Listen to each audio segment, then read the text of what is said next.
السلام علیکم ورحمۃ اللہ وبرکاتہ۔ بسم اللہ الرحمن الرحیم۔ صرف 5 منٹ کا مدرسہ قرآن و حدیث کی روشنی میں 8 جمادی الاولیٰ۔ اسلامی تاریخ مدینہ کے قبائل سے حضور صلی اللہ علیہ وسلم کا معاہدہ۔ مدینہ طیبہ میں مختلف نسل و مذہب کے لوگ رہتے تھے۔ کفار و مشرکین کے ساتھ یہود بھی ایک لمبے زمانے سے آباد تھے۔ رسول اللہ صلی اللہ علیہ وسلم نے مدینہ پہنچنے کے بعد ہجرت کے پہلے ہی سال مسلمانوں اور یہودیوں کے درمیان باہمی تعلقات خوشگوار رکھنے کے لیے ایک بین الاقوامی معاہدہ فرمایا تاکہ نسل و مذہب کے اختلاف کے باوجود قومی یکجہتی اور اتحاد و اتفاق قائم رہے اور ہر ایک کو ایک دوسرے سے مدد ملتی رہے۔ یہ معاہدہ حقوق انسانی کی سچی تصویر تھی۔ تمام لوگوں کو پورے طور پر مذہبی آزادی حاصل تھی۔ شہر میں امن و امان اور عدل و انصاف قائم کرنے اور ظلم و ستم کو جڑ سے ختم کرنے کا ایک کامل و مکمل قانون تھا، بلکہ اس کو دنیا کا قدیم ترین باقاعدہ تحریری دستور کہا جا سکتا ہے جو مکمل شکل میں آج بھی موجود ہے۔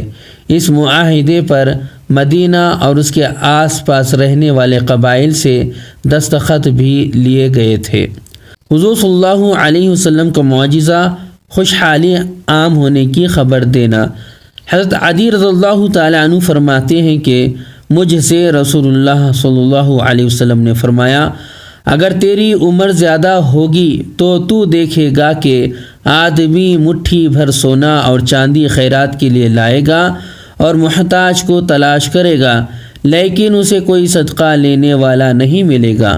فائدہ علماء نے لکھا ہے کہ حضرت عدی بن حاتم رضی اللہ تعالیٰ عنہ کی عمر 120 سال ہوئی اور یہ پیشن گوئی حضرت عمر بن عبدالعزیز رحمۃ اللہ علیہ کے زمانے میں پوری ہوئی کہ زکوٰۃ لینے والا کوئی محتاج و مفلس نہیں ملتا تھا۔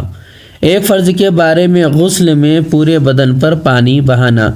رسول اللہ صلی اللہ علیہ وسلم نے فرمایا، جسم کے ہر بال کے نیچے ناپاکی ہوتی ہے، لہٰذا تم بالوں کو دھو اور بدن کو اچھی طرح صاف کرو۔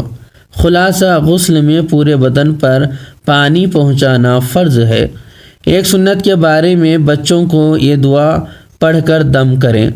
رسول اللہ صلی اللہ علیہ وسلم حضرت حسن و حسین رضی اللہ تعالی عنہما کو یہ دعا پڑھ کر دم کیا کرتے تھے۔ اعوذ بکلمات اللہ التامۃ من کل شیطان وحامۃ ومن کل عین لامہ۔ ترجمہ میں اللہ کے پورے کلموں کے واسطے سے ہر شیطان اور ہر تکلیف دینے والے جانور اور ہر نظر لگنے والی آنکھ سے پناہ چاہتا ہوں۔ ایک اہم عمل کی فضیلت پسند کے مطابق ہدیہ دینا۔ رسول اللہ صلی اللہ علیہ وسلم نے فرمایا، جو آدمی اپنے مسلمان بھائی سے کسی ایسی چیز کے ساتھ ملاقات کرے جس سے وہ خوش ہوتا ہو تو اللہ تعالیٰ اس کو قیامت کے دن خوش کر دے گا۔ فائدہ حدیث سے معلوم ہوا کہ کسی دینی بھائی کے یہاں جاتے وقت اس کی پسند کے مطابق کوئی چیز پیش کرنا چاہیے، اس سے اللہ کی رضا و خوشنودی حاصل ہوتی ہے۔ ایک گناہ کے بارے میں یتیموں کا مال کھانا۔ قرآن میں اللہ تعالیٰ فرماتا ہے، یتیموں کے مال ان کو دیتے رہا کرو اور پاک مال کو ناپاک مال سے نہ بدلو اور ان کا مال اپنے مالوں کے ساتھ ملا کر مت کھاؤ، ایسا کرنا یقیناً بہت بڑا گناہ ہے۔ دنیا کے بارے میں دنیا سے بہتر آخرت کا گھر ہے۔